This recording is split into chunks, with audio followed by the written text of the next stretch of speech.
willingness to host this book launch. It's been a long time in coming.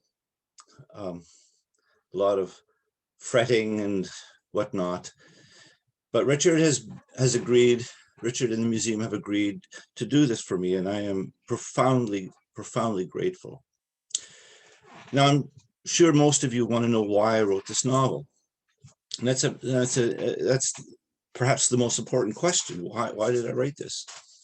I had just in about 1918, so well, somewhere around there, I guess I had just completed writing, having published my first book, The Quiet and the Land, and I was searching about for a new topic, and I started writing something, and it just didn't seem to go very well for me. Writer's block and whatnot. And then thank God for Facebook. Yes, Facebook does actually have some redeeming value to it.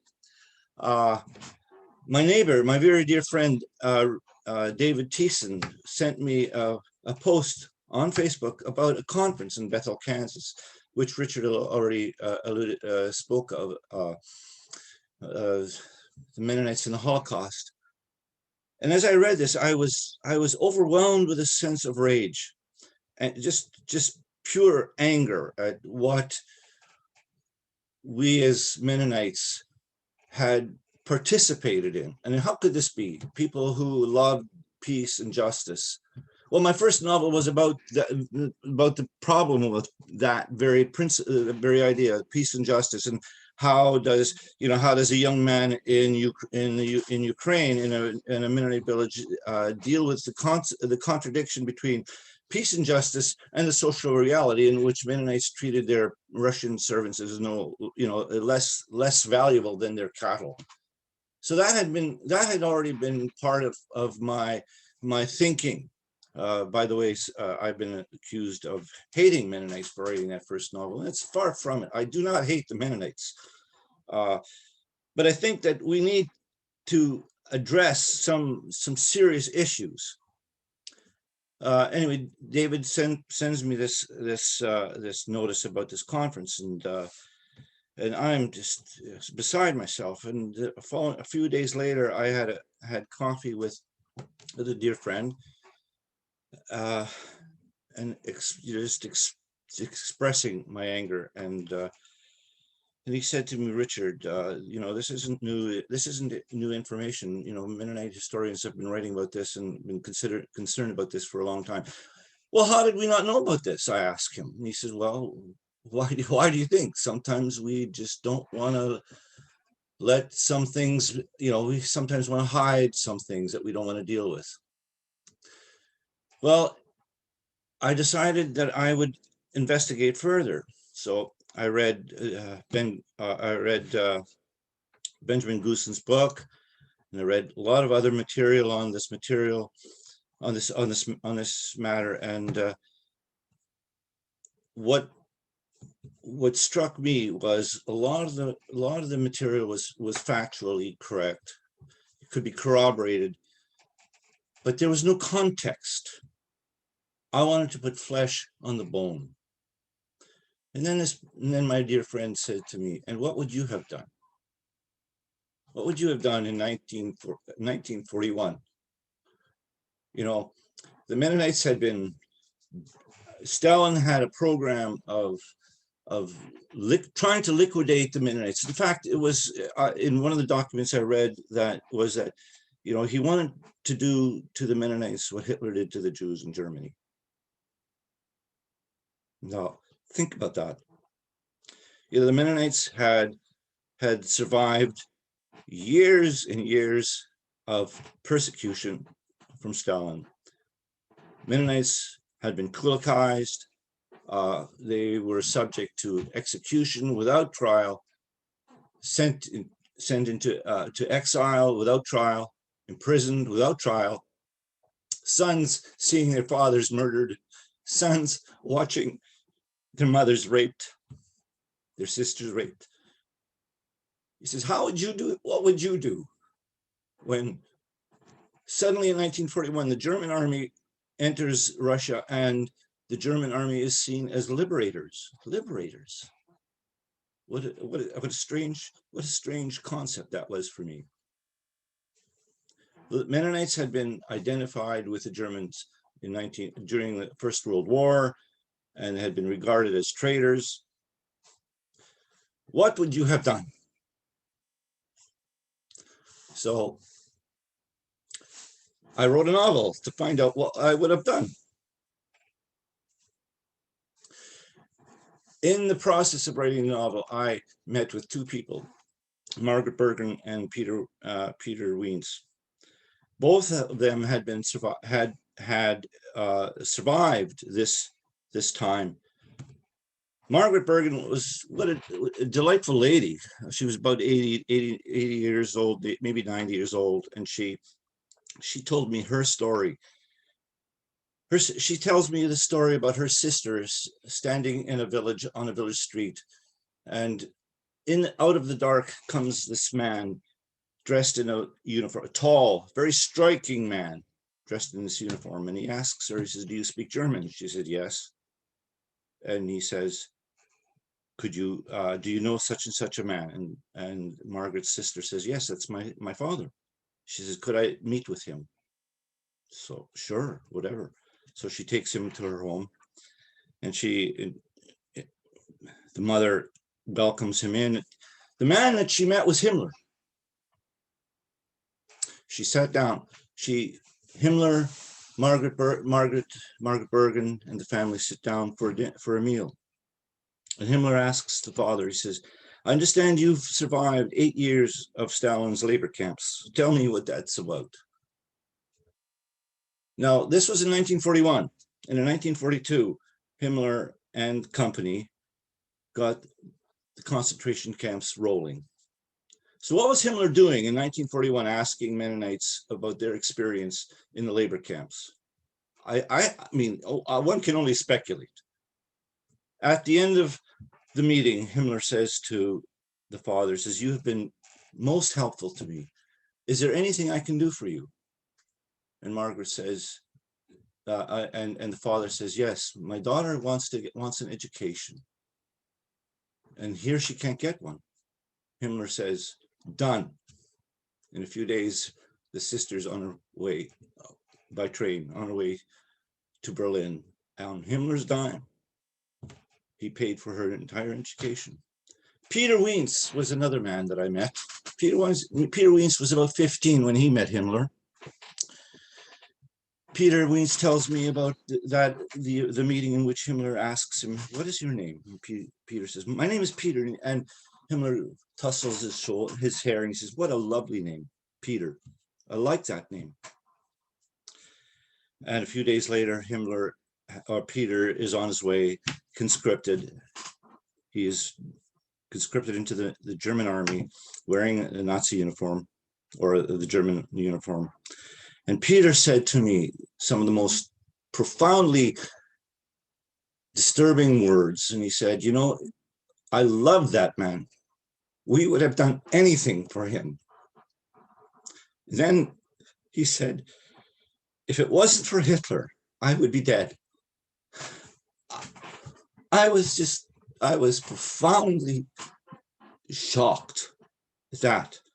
And then I said to him, "And if it wasn't for Hitler, I might be talking to one of the survivors of the 6 million. And he said, "Yes, I live with that guilt every day." So I proceeded. Oh, I'm sorry, I'm getting, hey, I didn't think that would get this emotional. So I started reading documents. And a lot of the documents, the historical documents, they're very clinical.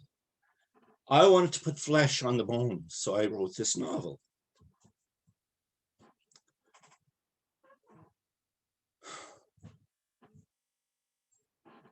Shortly after I began the novel, I had a conversation with a very dear friend, Wally Younger, who was, at that time, he was retired principal from the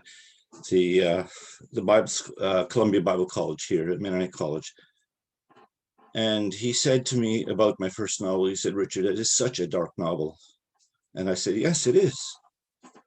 And then I proceeded to tell him about this novel.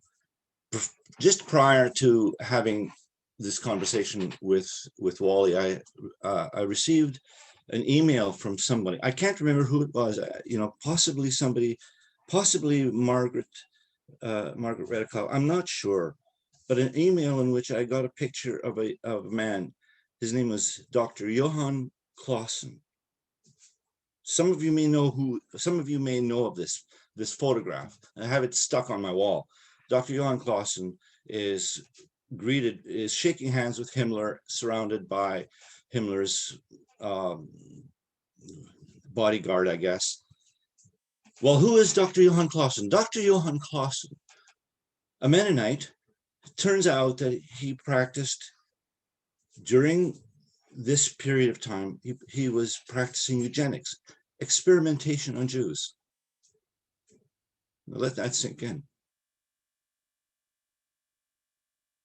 And I mentioned this to Wally, and Wally says, I can't hear this. He says, but you have to tell this story, Richard. This story is too important.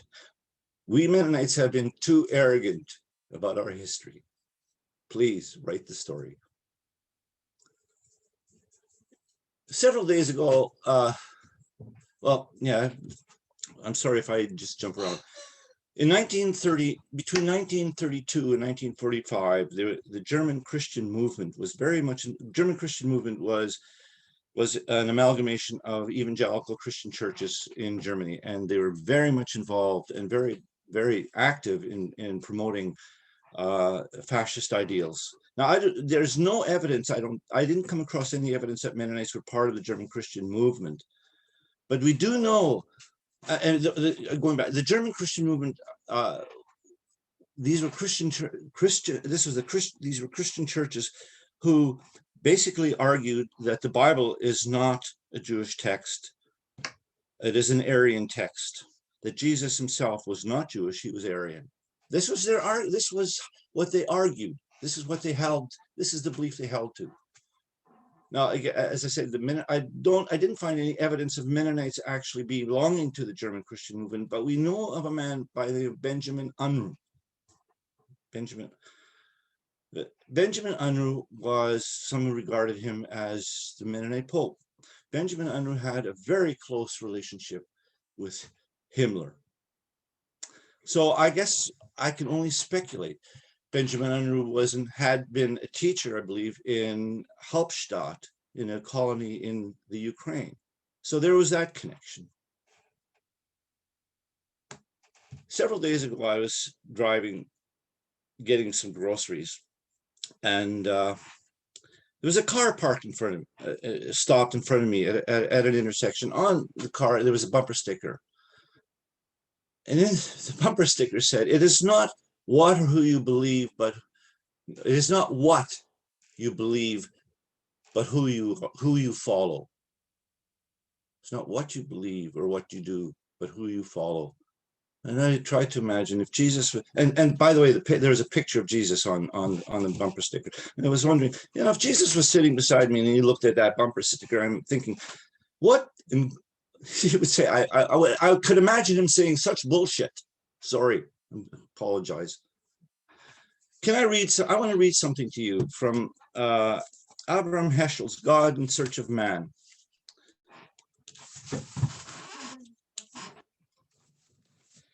Philosophy is reflective thinking, and philosophy of religion may be defined as religion's reflection upon its basic insights and basic attitudes as radical and self-understanding of religion in terms of its own spirit. It is an effort at self-clarification and self-examination. By self-clarification, we mean the effort to remind ourselves of what we stand for, to analyze the experiences, insights, attitudes, and principles of religion, to uncover its guiding features, its ultimate claims, to determine the meaning of its main teachings, to distinguish between principles and opinions. By self-examination, we mean the effort, to scrutinize the authenticity of our position. It is our religious attitude, one of conviction or mere assertion? Pardon me, is our religious attitude one of conviction or mere assertion? Is the existence of God a probability to us or a certainty? Is God a mere word to us, a name, a possibility, a hypothesis, or is he a living presence? Is the claim of the prophets a figure of speech to us or a compelling belief? Religious thinking, believing, feeling are among the most deceptive activities of the human spirit. We often assume it is God we believe in, but in reality, it may be a symbol of personal interests that we dwell upon. We may assume that we feel drawn to God, but in reality, it may be a power within the world that is the object of our adoration. We may assume it is God we care for, but it is our own ego we are concerned with. To examine our religious existence is therefore a task to be performed consistently. Indeed, what do we stand for? I wanted to write a novel about what it means. What are the consequences of forgetting? Who of us can forget January the 6th? Who of us will forget the frenzy of the religious right, bearing arms, one in particular, standing in the place of Nancy Pelosi and declaring a victory for Jesus? What happens when we forget or simply ignore what of the message of the Gospels and the Gospels of justice, to stand with the wretched of the earth, to make their struggle our struggle as we stand beside them? I wrote this novel because there is a cost to choosing silence, of acquiescence in the face of evil. Jean-Paul Sartre once said, every word has a consequence and every silence too. I wrote this novel to address the silence of the Mennonite voice. And yet, within a larger context, this book is not just about Mennonites' silence in the face of evil. Now, it's important to note that the book was written during the pandemic. As I wrote the narrative of the novel, it began to take shape as a voice against some of the conflicting encounters, the conflicting narratives encountered in the pandemic discourse. I was overwhelmed by the documentation I had come across, overwhelmed by the sense of how easy it was for Mennonites to get caught up in a whirlwind. The Nazis had liberated them from evil Russians. In that experience, many had stopped raising a critical voice. Many had stopped asking what it means to believe vis-a-vis the power, exercise of power. We stopped being Mennonites, said Margaret. She says, I wasn't a Mennonite, I was a communist. Peter Wien says, I love that man. I would have done anything for him. Anything? I wrote my novel during a time when, turning on the television, Franklin Graham and others of the evangelical right were obsessing about supporting a moral deviant under the disguise that he was sent by God to deliver America. I wrote my novel in many ways as a way to arrest our actions against the means of thoughtful, critical analysis of our what do we believe. Now, there's a lot of pain in writing this novel. Before I started writing the novel, I contacted the Holocaust Museum in Washington and communicated with them about my project. I was overwhelmed by their support. They sent me reams of documents of survivor accounts. Now, those survivor accounts will appear in my novel. And those survivor accounts, it was important for me to have them speak for themselves, that I not interpret those words. So what you read, if you read the book, when you come to that section of survivors, you will read the actual accounts of people who lived through it and survived. It's their story. And there was a lot of sorrow in the retelling, as there is in this very in this very event right now. I couldn't tell the story to people who are asking without breaking down in tears. And there was a lot of rage, lots and lots of rage. I was going through my own personal issues, but that's neither here nor there. But most importantly, I want to convey to the reader, the most important thing I want you to understand is that this book is really a book about hope. What does Dostoevsky say about hope? I had it. Yeah. Without hope, there's nothing to live for. Primo Levi says that the absence, or hell is the absence of hope. But if I were Flannery O'Connor, and I wish I were, I would also say this book is about grace. Now, let me now read to you some portions, some sections of the novel that I think are important. My name is Abraham Isaac. I'm here to tell you a story about a time in the life of the Mennonite community of Niederhalbstadt in Ukraine. It is a story many will not want to hear. By many, I refer to the Mennonites, those who lived in Ukraine, in Niederhalbstadt, and those who were lucky enough not to have been there. The time was Stalin's great famine, the Holodomor, and the events that followed, the German invasion of Russia in 1941. What happens when a people forget their story, do not tell their story, or simply ignore their story? What are the consequences of this? How then shall we live if we no longer have a story? What is to become of us? Let me suggest that to vacate our collective story from our history is to invite a voluntary annihilation of the community into which we were born. We become amnesiac to our identity. Such was the case of the Mennonite community in Ukraine shortly after the 1941 invasion of Ukraine, better known as Operation Barbarossa. I must warn you, the story is beyond tragic. To say it is horrific is too gentle. It is a story that needs telling. To ignore it, to dismiss it, is to suggest that the characters, the people who lived it, are irrelevant. To listen to their story is to regard them with dignity. It is to let them know that they have worth, that we, those of us who listen, are willing to enter into their struggle, to accept their suffering upon ourselves. It is to let them know that they have worth. Over and over again, I encountered the people who said, "Where is God?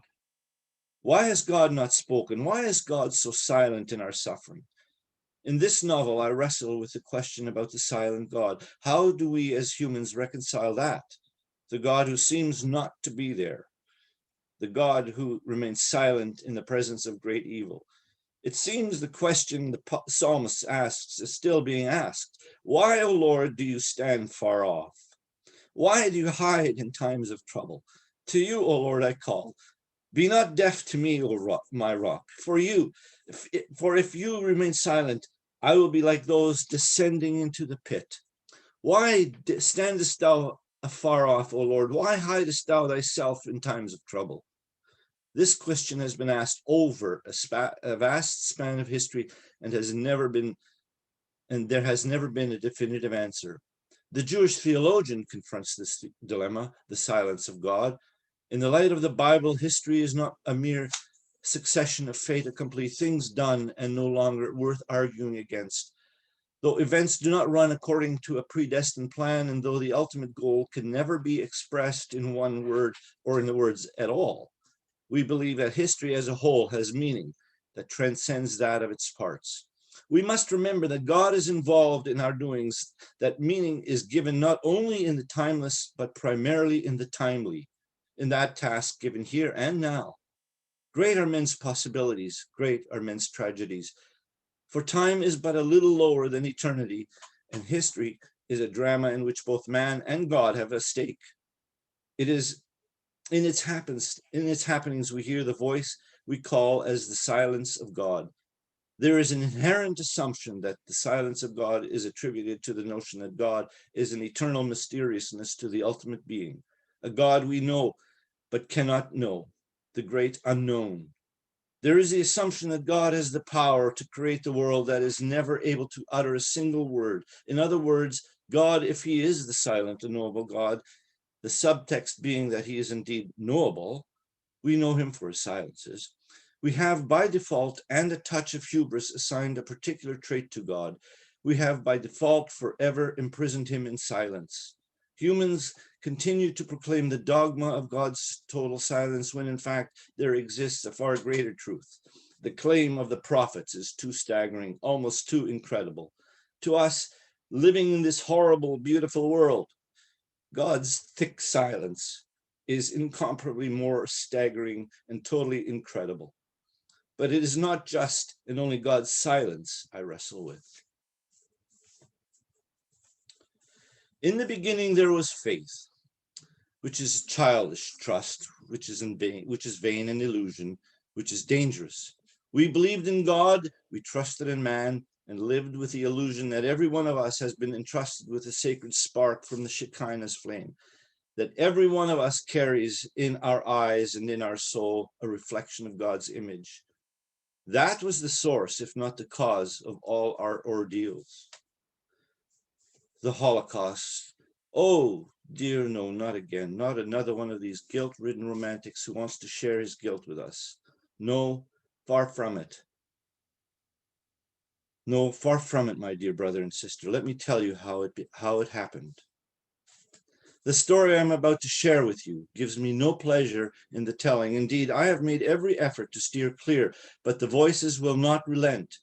It is not a subject I'm comfortable with. Indeed, as I encountered the various stories within the story, I was overcome by a profound sense of horror and anguish, so much so that often I would break down in tears, imagining that event, how it was lived by those most directly affected.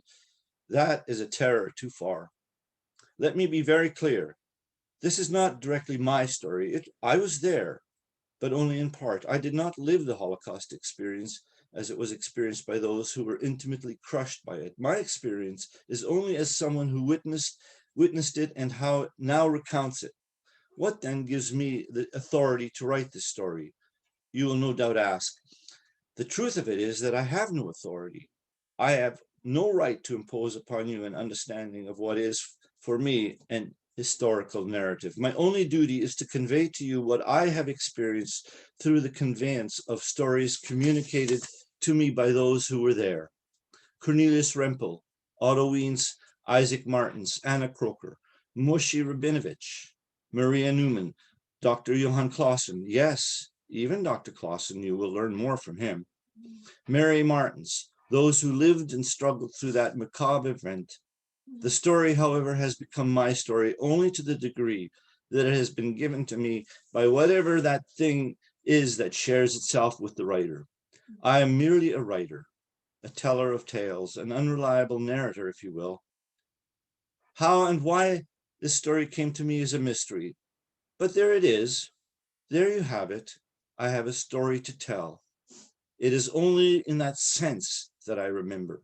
Through the art of the novel, remembering is to retrieve past events through the aegis of the characters' experiences in such a way that by reading the novel, you too, through the mystery of the novel, will participate in the event. By grace, this story is a celebration of life with all its horrors, the struggle to be human.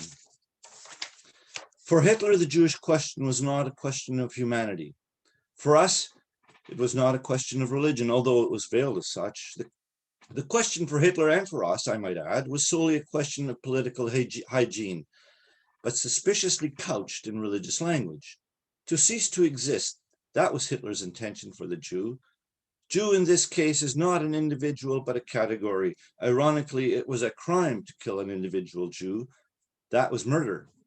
But more than one was expedience.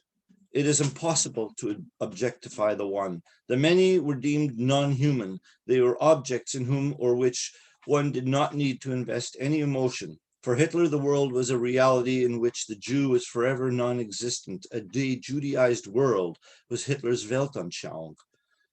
But that was never God's intention. Do you believe that? Do you recall the words God spoke to Joshua when he took the Hebrews across the river into the promised land, from one state of being into another, from bondage to freedom, from oppression to redemption? Do you remember what God told Joshua? Find 12 men, have them build a memorial so that for later generations, when the children ask, the story of Israel's liberation will never be lost. God instilled in Joshua the truth of it all, that if you cease to tell the story, in time, the story ceases to be. It never happened. Now, this next section is a conversation between Isaac, who happens to be one of the heroes. Well, he is the hero of the novel. Isaac is a Mennonite. He is a landless Mennonite. So by Mennonite standards, he has virtually no standing in terms of status. But his importance is that he has a deep and abiding relationship with the Jewish cobbler from the village of Fedorovka. This is a conversation between Moshe and Isaac. In prison, Moshe, you are an animal. Isaac was still. Moshe was silent, waiting for his friends. In prison, I met with your Ruach. We were nothing but zirks. They worked for us. They worked us to the bone for hours. Many starved. Many died from overwork and no food. Our clothes were rags. Inmates died of disease. Fights, always fights over food. Some prisoners hoarded basic items. Tobacco, food, sewing needles, and even shoes and sweaters were traded within an intimate and often lethal hierarchy. Protection was bought. There was gambling. Debts were paid in blood. People murdered over the simplest pretext, over nothing. Food was used as a weapon. It was a way to control the population. The guards controlled every part of our lives, our very existence. If a guard was in a good mood, that would determine how much a prisoner would get to eat. Our work, by hand we dug a canal. Stalin wanted his canal.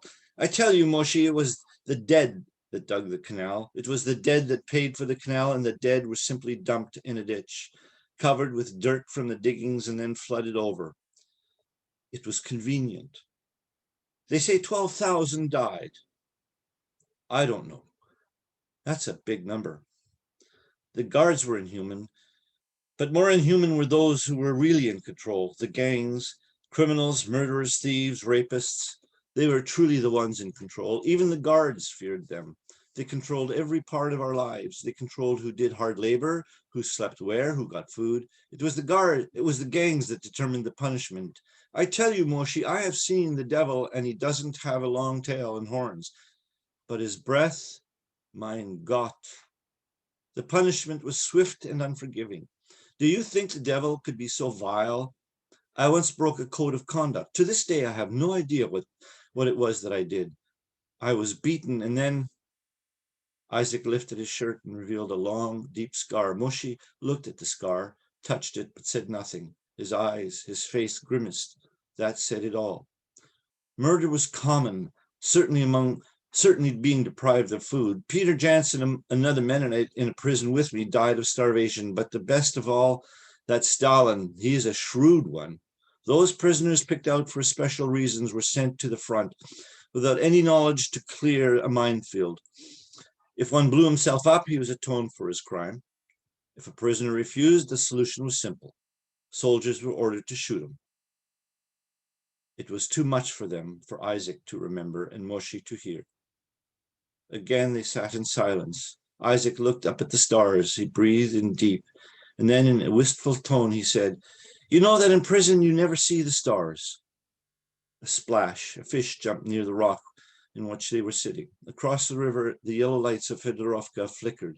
They could hear the shouting from drunken men stumbling home from taverns. But surely you are not alone, said Moshe, drawing up courage to speak. I mean, there were others like you in prison, not just thieves and murderers. There must have been other Mennonites, what with so many being sent away.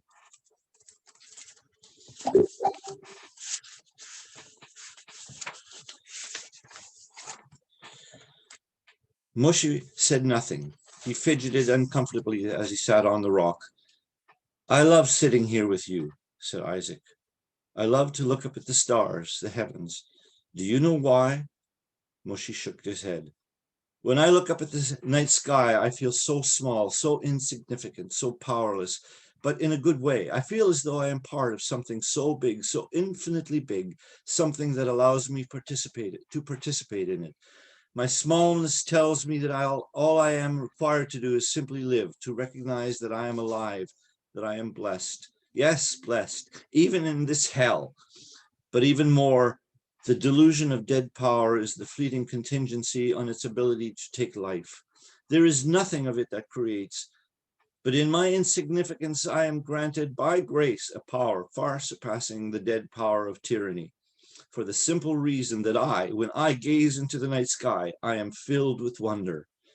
I am completely in awe of the fact that as I sit here under the stars looking up, I am overwhelmed with the idea that all this was made with me in it out of nothing. God made this for the simple reason that it overwhelmed him with the joy of it. Tyranny can only exist as a pretense of power. It has no imagination, much less an ability to create. The true and real power is the ability to bring into being, to live for the simple reason of the joy of it, for the love of it. The evil of Stalin's prisons is not that we were put there to force us into some macabre, monstrous degeneration, but because their existence is contingent on one principle and one principle only, to beat out of us any vestige of wonder that the joy comes from love.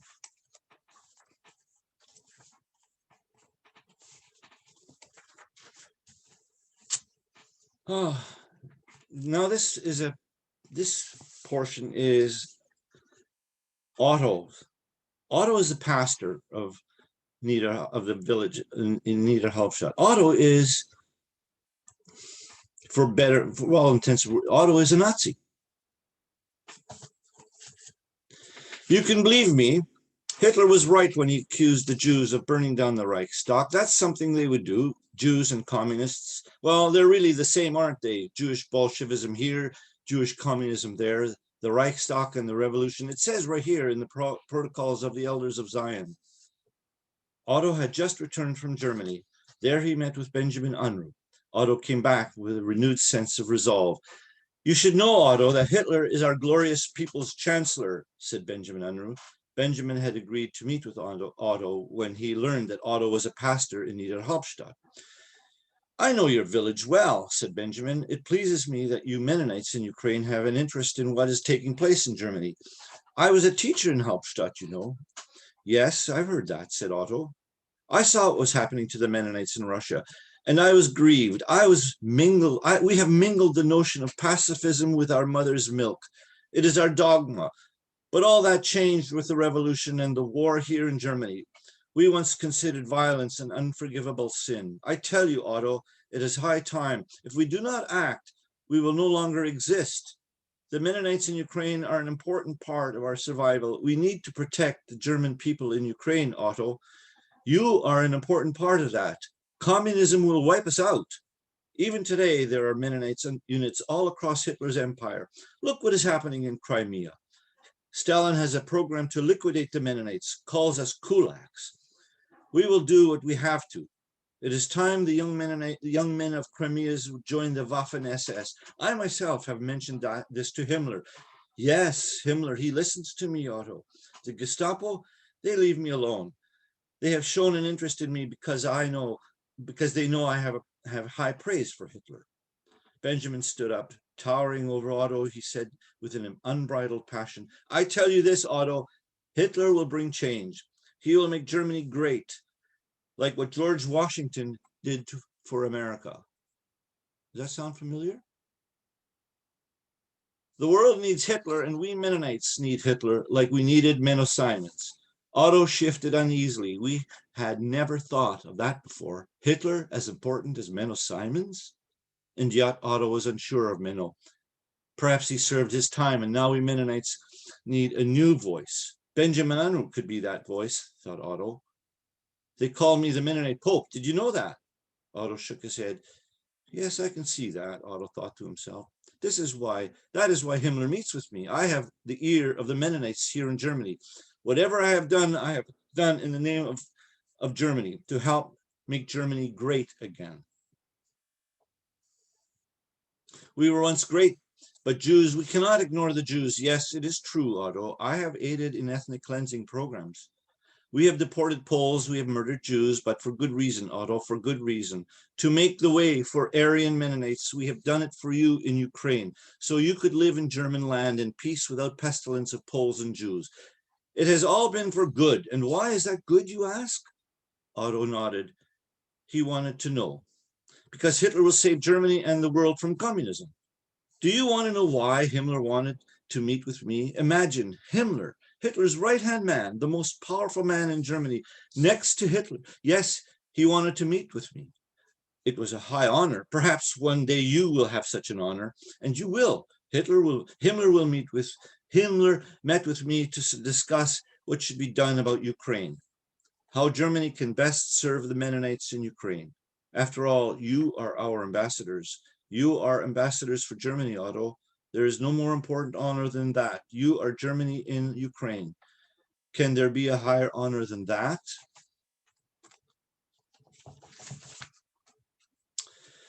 This next section is, I have some strange, when I write, for me, the novel is an intriguing, I don't know whether you want to call it a device.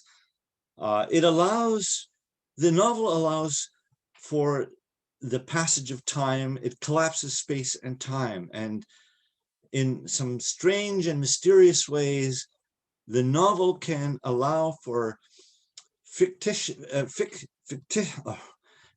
characters to have a conversation with people who actually lived. At least that's my view of it. I'm writing, this is from a portion of by Jean Amery. Amery was an actual character. Cornelius is telling his story to Jean Amery, who wrote a book called At the Mind's Limit, which had a profound impact on me in the writing of my novel. "You are troubled," says Jean. Cornelius looked up. He saw before him the scepter of Jean Amery. He was real enough, though, a conscience come to trouble Cornelius, the last voice to visit him, a voice from the future, one who had lived through it, one who had participated in organizing resistance against the Nazi occupation of Belgium, which resulted in Jean's detainment and torture by the German Gestapo at Fort Brendock, and several years of imprisonment in concentration camps. He had survived internments at Auschwitz, Buchenwald, and Bergen-Belsen, only to commit suicide when it was all over. He could tell Cornelius exactly what those bodies in the hut experienced. Now, the hut is a building, actually, on the land of one of the members, or one of the people in the village of Niederhauptstadt. Now, the hut is a place where Johann Clausen, Dr. Clausen, practiced his experiments. In the camp, they persecute you, says Jean. The prisoner gives up and is given up by his comrades. No longer is there room in one's conscience for the contrast of good or bad, noble or base, intellectual or unintellectual. The prisoner, those who come to the hut, he is a staggering corpse, a bundle of physical functions in its last convulsions. And this is the most sinister. Those of us who are spared, we exclude such a one from our consideration. We have no choice, because we know that to consider him is to recognize that we may be the next one. For the intellectual, it is the hardest, Jean continued. For those who think through the phenomena of everyday reality, the reality of the camp is too absurd, too impossible to consider. For the intellectual, the reality of the camp prevents him from adjusting to the surroundings, because these stand in too sharp a contrast to everything that he regards as humanly acceptable or even possible. As a free man, he has only associated with people who are open to humane and reasonable argumentation, and he absolutely does not want to commit to the prisoner. But in regard to the prisoner, The SS employs a logic of destruction that in itself operates just as consistently as the logic of life preservation does in the outside world. You go to your death clean shaven as if you were going to a job interview or visiting your next door neighbor. The logic of the camp is such that one does not live next door to a fellow prisoner, but to death. Death is omnipresent.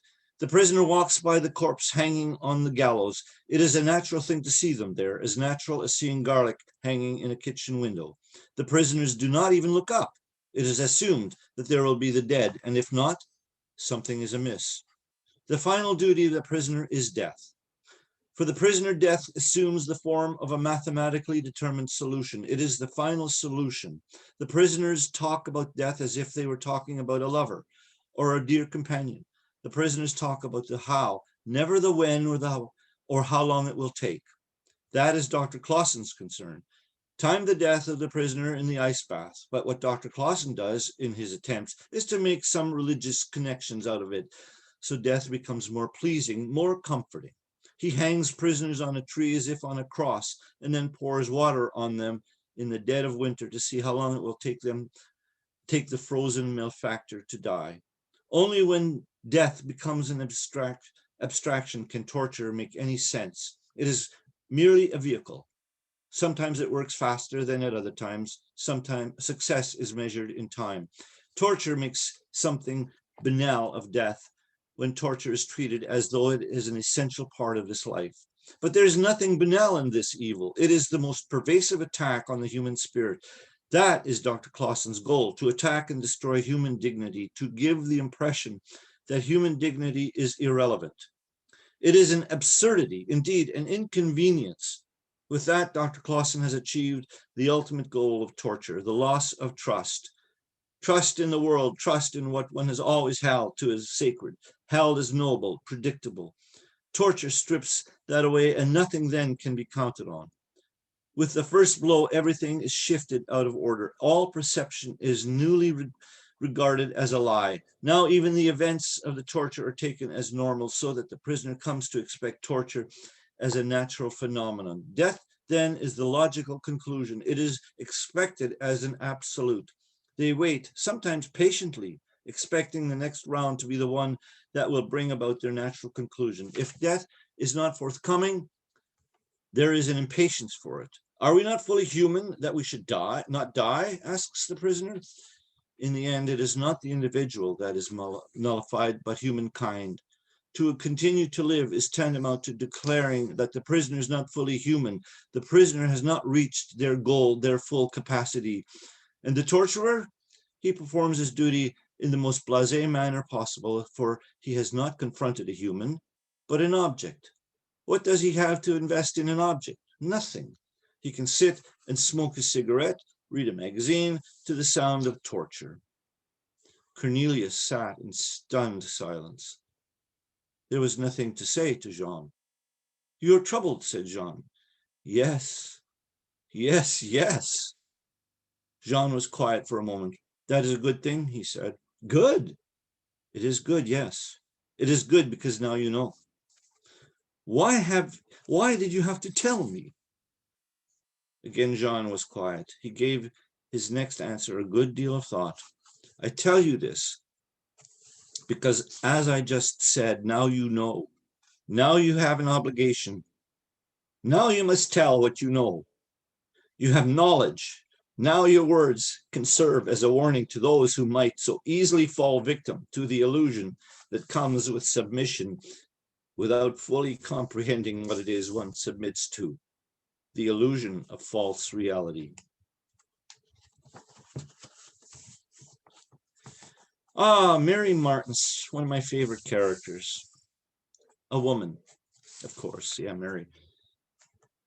She is one of the women who keeps the vision of non-resistance, of justice alive, even in this place of hell.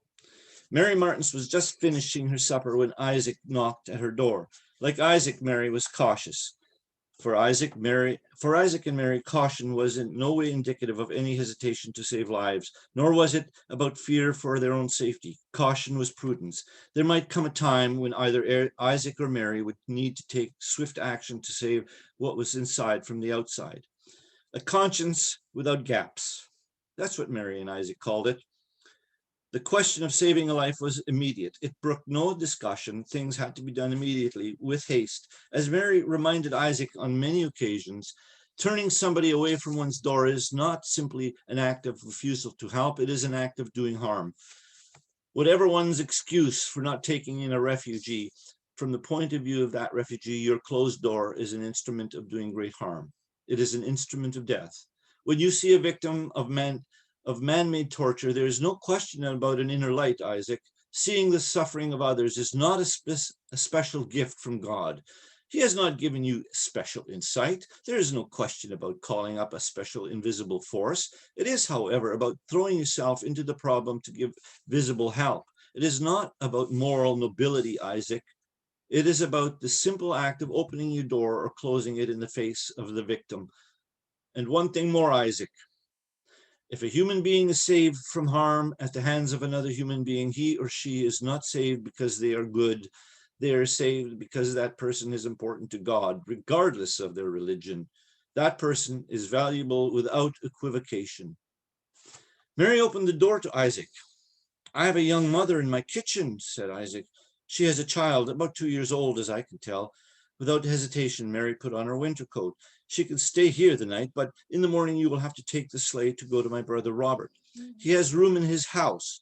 He can hide her there for the time being until he can arrange with contacts to get her out of Russia. Robert was part of an invisible network of Catholics, Mennonites, and anyone else sworn to help Jews find their way to Palestine. Even today, there is nothing to document its existence other than the evidence of survivors who managed to find their way to safety. In the village of Niederhalbstadt, Mary had set up her own small network of women. Only she knew who could be counted on.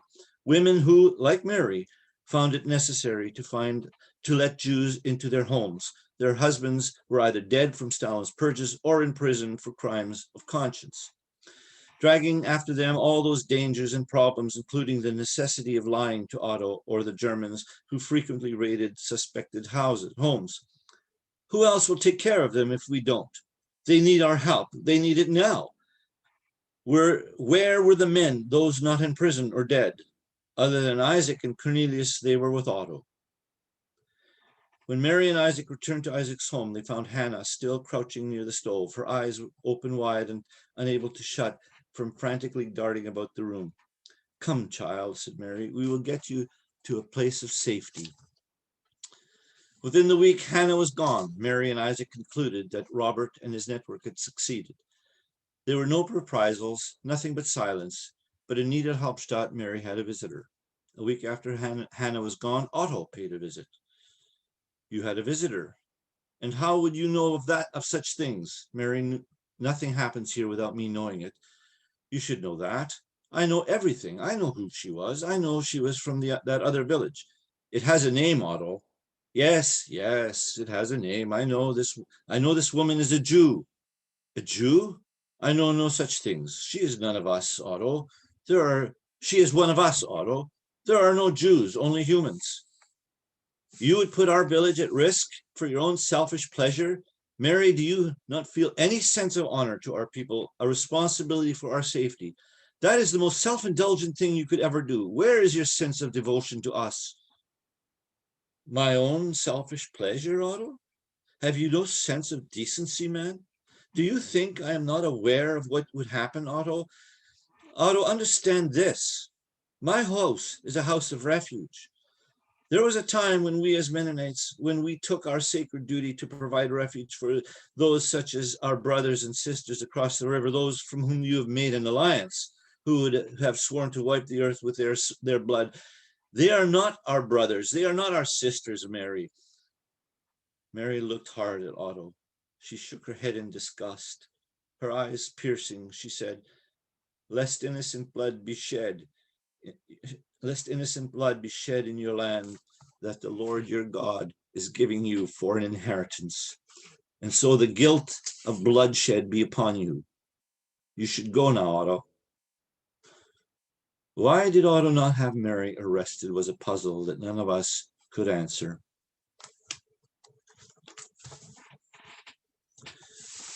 Here's a conversation with General Reichenau and Otto.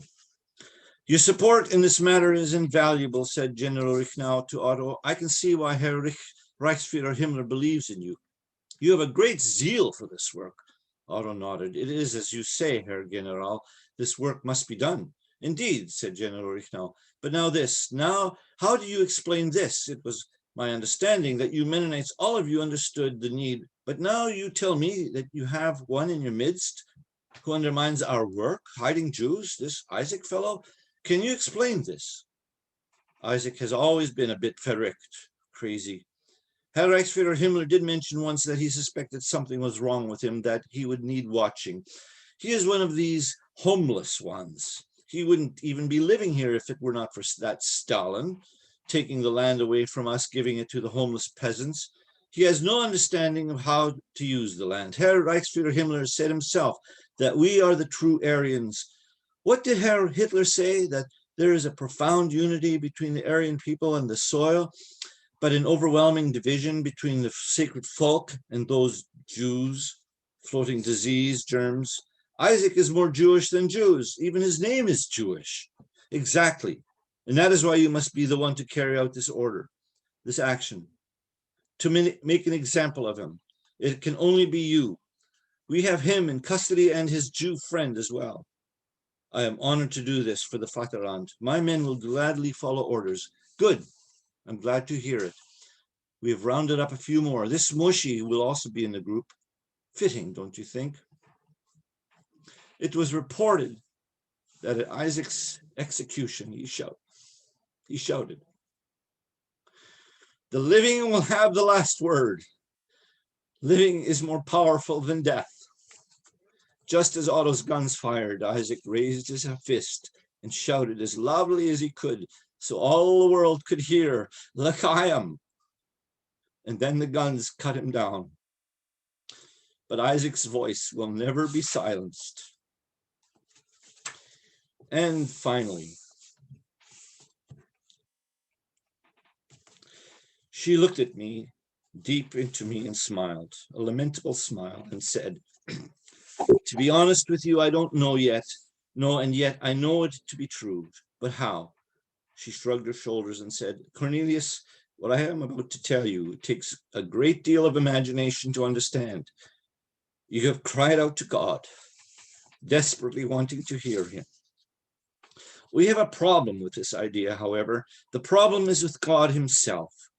We are not fit to understand, but we demand that we do. God created us all, but in doing so, he created a reality that is unlike his. We exist differently than he does. But is he not morally responsible for what he has made? I think that when we talk like that, when we think like that, we try to compress God into our space and into our time. God exists outside of our space and our time. When we use language like morally responsible, we are trying to recreate God in our image and to control him. Then when he does not respond to our cry, when he does not intervene, we rage at him that he has abandoned us, that he doesn't care, that he is a fraud, that he doesn't exist. In the face of inhumanity, we require an argument with the divine silence. But in doing that, we affirm his transcendence in the universe. Think about this, Cornelius. Our indignant protest against God's silence would be empty of meaning if there were no presence behind the silence. It is my refusal to accept that God is indifferent to our suffering. When I deny God, it is in fact my acceptance of his transcendence. What I deny is a God who never was. The God I deny is the God of hate and smug piety that has slithered into our way of life.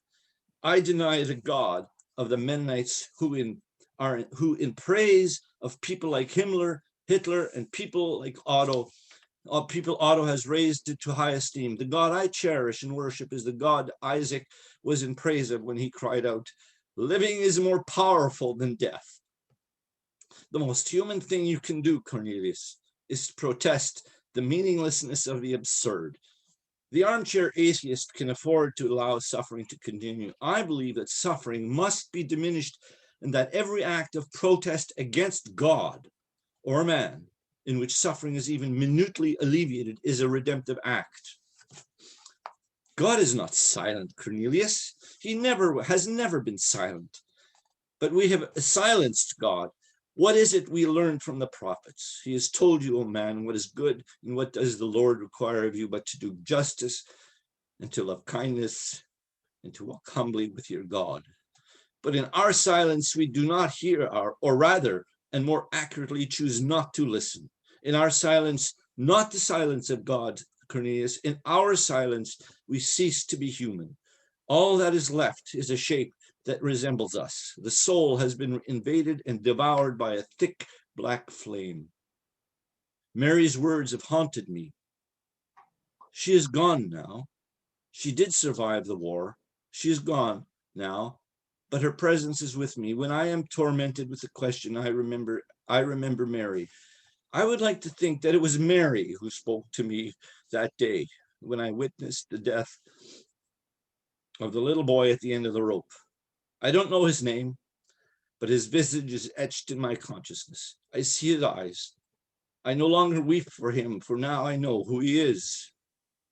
Where is God? Indeed, where is God? The eternal question. A voice in my ear told me to look at the child. Look deep, and then you will know that God is there in that child hanging at the end of the rope on the gallows. That is God. Ooh, sorry. What do you expect? That God will show up and announce himself? Make this all go away? That is not how God works. God is not an ontological being. I think, my friend, that at the end of the day, if Raskolnikov could believe in a New Jerusalem, the resurrection of Lazarus, given what he had done, what he had committed, the madness that ensued, I can accept the silence of God. I can choose to not believe that his silence is his absence. Cornelius died shortly after we met that day. I pray that he found peace. We need to confess. He needed to confess. His final words completed his confession. Oh, sorry. Okay.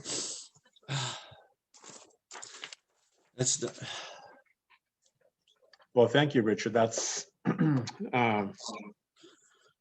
obviously been a very emotional journey for you, not only in terms of writing this book, but even telling us a story today. And I think for those of us who have been here for the last hour, I think we've all been drawn in to this story. That it's a multifaceted, there's multiple voices, and they're all important voices for us to hear. So thank you, Richard, for bringing this story to life, as you said, putting flesh on the bone.